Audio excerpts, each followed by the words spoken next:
Hello students, welcome to our YouTube channel your BSc guide. आज की इस video में हम बीएससी 5th सेमेस्टर केमिस्ट्री का पेपर 1 पढ़ रहे थे, क्लासिकल एंड स्टैटिकल मैकेनिक्स। उसका यूनिट नंबर 1 चल रहा था, कॉन्स्टेंट मोशन। आज उसकी लास्ट क्लास है, 11th क्लास है। इसके पहले की 10 क्लासेस हो चुकी हैं। अगर आपने नहीं देखे तो मेरे चैनल पर जाइए, प्लेलिस्ट बनी हुई है बीएससी 5th सेमेस्टर फिजिक्स की, आप वहाँ से जा करके देख सकते हैं। मैं आप लोगों को फिजिक्स केमिस्ट्री 5th सेमेस्टर के लिए पढ़ा रही हूँ। बहुत सारे स्टूडेंट मैथ्स की भी डिमांड कर रहे हैं, तो मैं उनके लिए मैथ्स भी प्रोवाइड करूंगी। ठीक, तो टेंशन लेने की कोई भी ज़रूरत नहीं है।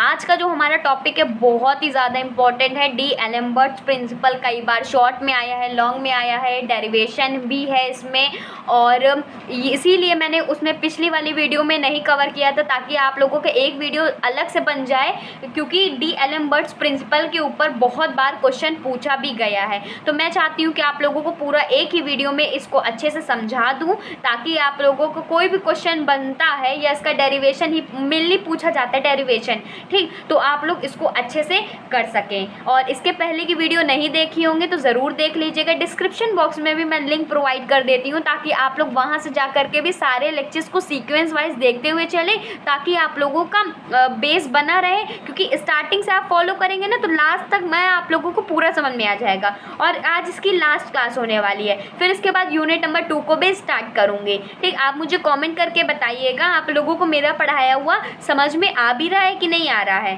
ठीक, तो डी एलम्बर्ट्स प्रिंसिपल डाल लीजिएगा।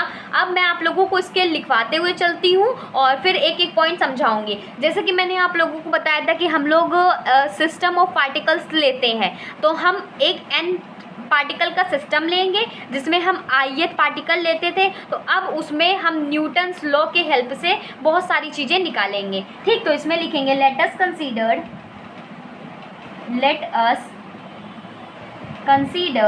a system of n particles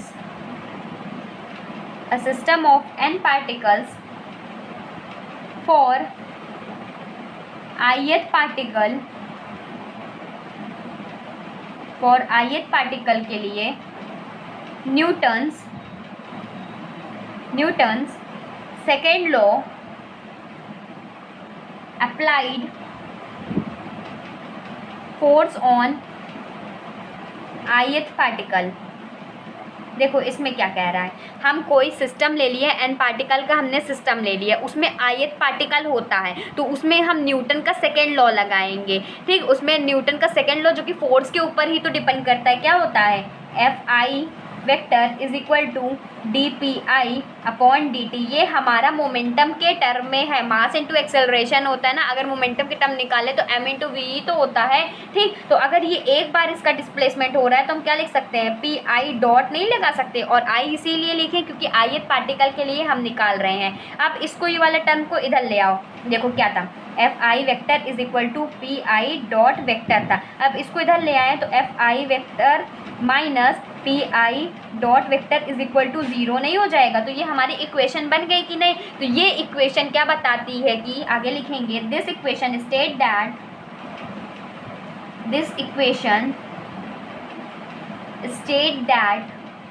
the net force on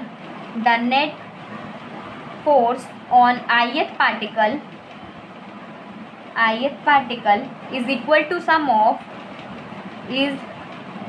equal to sum of actual force जिसे Fi वेक्टर से डिनोट करते हैं, एंड रिवर्स इफेक्टिव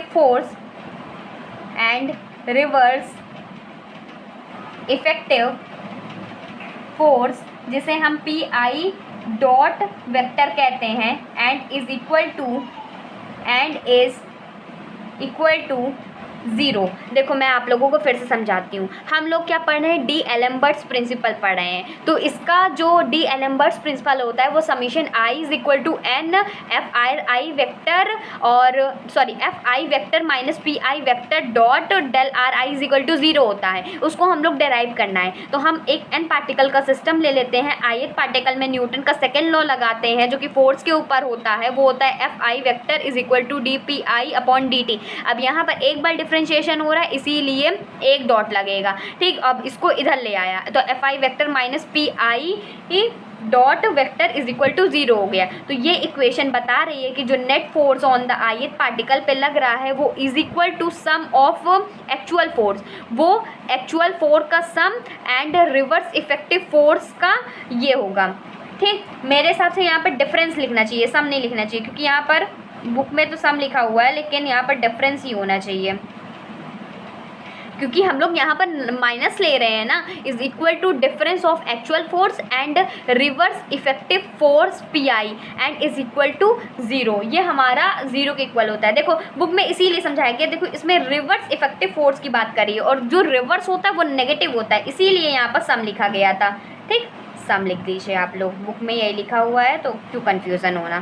ठीक, यहाँ पर रिवर्स भी रिवर्स, क्योंकि यहाँ पर रिवर्स लिख दिया गया है ना, रिवर्स इफेक्टिव फोर्स जो कि पी आई है वो इज इक्वल टू 0 है, तो यहाँ पर लिख लीजिएगा। फिर उसके बाद लिखेंगे अगर हम n पार्टिकल के लिए वर्चुअल डिस्प्लेसमेंट निकाले तो वो क्या होता था, तो लिखेंगे for system of n particles and virtual displacement,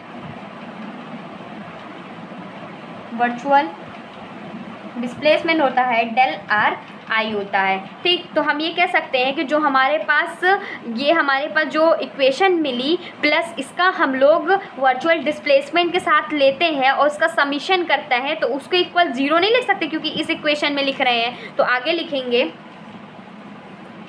summation of i is equal to 1 to n F I vector minus P I dot vector और del are i is equal to 0। देखिए यहाँ पर ही हमने फोर्स का, देखो Newton का force वगैरह वाला फॉर्मूला लगाया कि नहीं, सेकेंड लॉ वाला, फिर उसके बाद हमने इसका डिस्प्लेसमेंट के साथ किया। तो ये जो यहाँ पर अब देखिएगा, ये जो फोर्स दो तरीके से हो सकता है, एक वो फोर्स अप्लाइड किया जा रहा है कोई सिस्टम पे, और ये तो फोर्स हो सकता है कि हमने सिस्टम पे अप्लाइड किया और एक कॉन्स्टेंट हमें मतलब एक तरह का रिस्ट्रिक्शन देखने को मिला। ठीक, तो इसमें आगे लिखिएगा here F I vector is equal to F I vector applied force plus F I vector सी।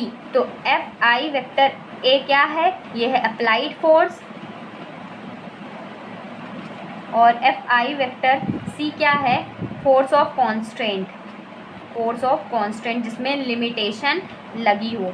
ठीक, अब हम इसमें रख देते हैं वैल्यू को, तो ये हो जाएगा summation I is equal to 1 to n F I vector applied plus F I vector हमारा कांस्टेंट वाला और minus P I dot vector और ये del are I vector is equal to 0। ठीक, अब इसको सॉल्व करते हैं। अब समीशन सब में मल्टीप्लाई कर देते हैं। तो सबसे पहले summation I is equal to 1 to n F I vector applied और ये del are I vector plus summation I is equal to 1 to n F I vector C और डेल आर आई वेक्टर और minus यहाँ पर है summation I is equal to 1 to n P I dot vector और ये del are I vector is equal to 0। ठीक, हमने क्या किया, देखो यहाँ पर जो फोर्स था ये दो तरीके से हो सकता था, अप्लाइड फोर्स हो सकता था और ऐसा फोर्स जिसमें कांस्टेंट लगा हो। हमने ये वाली वैल्यू को इस इक्वेशन में रख दी और इक्वेशन में रखने के बाद समीशन और डेल आर आई से सबको मल्टीप्लाई कर दिया। और अब देखना यहाँ पर, अब जो ये फोर्स कांस्टेंट वाला है हम इसको 0 मान लेंगे। ठीक, तो लिखेंगे here F I vector constraint taken such that F I vector del I C is equal to 0। अगर हम इसको 0 मान लेते हैं तो ये दोनों टर्म बचेंगे हमारे पास। तो सिंस समीशन ऑफ, एक बार और समझा दूँगी, टेंशन मत लीजिए, एक बार में नहीं समझ में आता है तो 2 बार रिपीट करके देखिएगा। ठीक, देखो लिख लो, फिर समझाती हूँ, एक बार और समझा देती हूँ अच्छे से ताकि और अच्छे से समझ में आ जाए। I is equal to 1 to n p r i dot del are I vector और इज इक्वल टू 0। और अब देखो यहाँ पर ये अप्लाइड फोर्स था, ये हमारा ये वाला था पी वाला, पी आई डॉट वाला, ठीक। अब इसको हम लोग साथ में लिख लेते हैं, समीशन को बाहर, जैसे कि मैंने पहले अंडर कर दिया था ना समीशन, अब बाहर लिख लेते हैं। I is equal to 1 to n f r i applied minus P I dot vector, और ये हमारा del are i is equal to 0। अब ये क्या बता रहा है, यह इक्वेशन बता रहा है कि जो कॉन्स्टेंट फोर्स है उसको कंसीडर नहीं किया जाएगा। तो जनरली हम इस इक्वेशन को लिख सकते हैं, लिखेंगे इन अबव इक्वेशन कॉन्स्टेंट, और यही इसका डेरिवेशन था, अभी और समझा रही हूँ अच्छे से, टेंशन मत लीजिए। Is not considered, so generally we can write it summation of I is equal to 1 to n FRI vector minus PRI dot vector del RI is equal to 0, ठीक। यही क्या है, डी एलम्बर्ट्स प्रिंसिपल। एक बार और समझा दे रही हूँ, देख लीजिए, कॉन्सेप्ट क्लियर हो जाए तो अच्छी बात है, नहीं कुछ समझ में आता है तो आप मुझसे पूछ सकते हैं।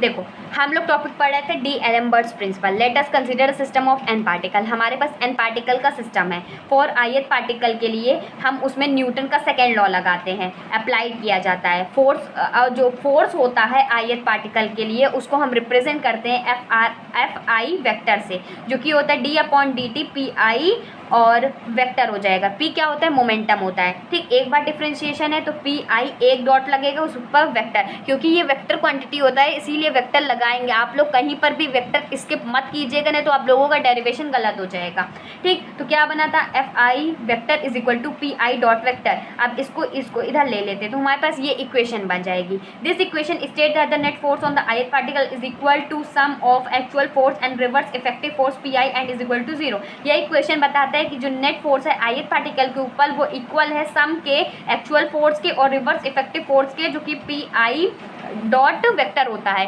और ये 0 के इक्वल है। अगर हम for system of N particle, हमारे एन पार्टिकल का सिस्टम है तो उसका जो वर्चुअल डिस्प्लेसमेंट अभी हमने पिछली वाली वीडियो में पढ़ा, तो वो होता है डेल आर आई वेक्टर, ठीक। डेल आर आई वेक्टर ये होता है।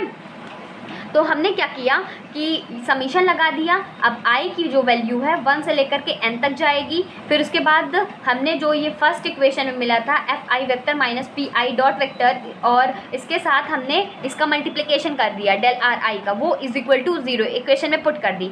अब देखो, अब इसमें फोर्स दो तरीके से अप्लाई किए जाएंगे। पहला तो अप्लाइड फोर्स, किसी भी सिस्टम पे अप्लाई किया जा रहा है वो वाला एक्चुअल वाला फोर्स, और फिर अगर उसमें कॉन्स्ट्रेंट लगा हो, कोई लिमिटेशन लगी हो तो उसमें फोर्स, तो वो होता है हमारा एफ आई वेक्टर, ये दोनों का सम होता है, ठीक। हमने ये वाली इक्वेशन को इसमें पुट कर दिया, और एज इट इज़ लिख दिया। फिर उसके बाद समीशन के साथ और डेल आर आई के साथ एक के साथ हमने मल्टीप्लाई करके लिख दिया। अब हम इसको एफ आई, अब हमारा कॉन्स्टेंट वाला जनरली क्या होता है ना, कॉन्स्टेंट नहीं अप्लाई होता है, इसीलिए हम कुछ इस तरीके से लेंगे कि हमारा ये वाला टर्म 0 हो जाए। तो हमने मान लिया कि हमारा ये वाला टर्म जो है वो 0 के इक्वल है। अब 0 के इक्वल ये कैंसिल हो गया, बचा ये दोनों। हमने ये दोनों को साथ में लिख लिया। अब साथ में लिख लिया तो हमने कॉमन क्या आ रहा है, summation I is equal to 1 to n और डेल आर आई, तो हमने इस तरीके ऊपर जैसे लिखा था वैसे ही लिख दिया, और यहाँ पर अप्लाइड वाला फोर्स आ गया।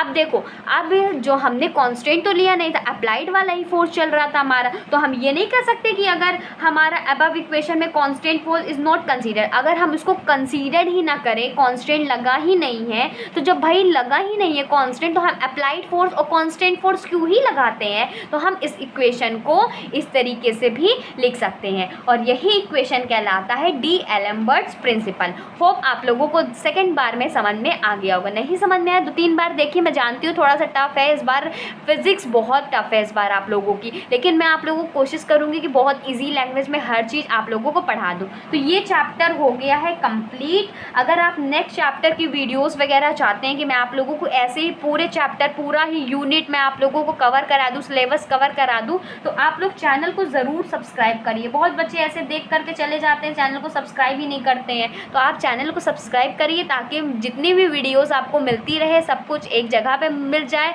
और आप लोग देखते रहें। उसके नोटिफिकेशन पाने के लिए ऑल पे सेलेक्ट कर लीजिएगा बेल आइकन को, ताकि मेरी हर वीडियो की नोटिफिकेशन आप लोगों को आधे घंटे पहले मिले टाइम से। और क्लास की टाइमिंग 6 PM पे है, तो आप लोगों को 5:30 बजे नोटिफिकेशन मिल जाएगी। तो क्लास जल्दी से ज्वाइन कर लिया करिए ताकि आप लोगों को सारा सिलेबस कंप्लीट करा दूँ, most important chapter, unit, topic सब कुछ करा चुकी हूँ। देखिए मैंने most important unit chapter topic वाली वीडियो प्रोवाइड की है, तो मैंने आप लोगों को कहा भी था कि सारे यूनिट को मैं डिटेल में कराऊंगी, सारे यूनिट के most important question answer, paper analysis सब कुछ प्रोवाइड करूंगी। तो उसके लिए आप ज़्यादा से ज़्यादा शेयर कीजिए वीडियो को, ताकि बहुत सारे स्टूडेंट होंगे तो मुझे पढ़ाने में भी अच्छा मिलेगा, अच्छा लगेगा और सपोर्ट भी आप लोगों का मिलता रहेगा। मिलते हैं अपनी अगली वीडियो में। Good bye and stay safe.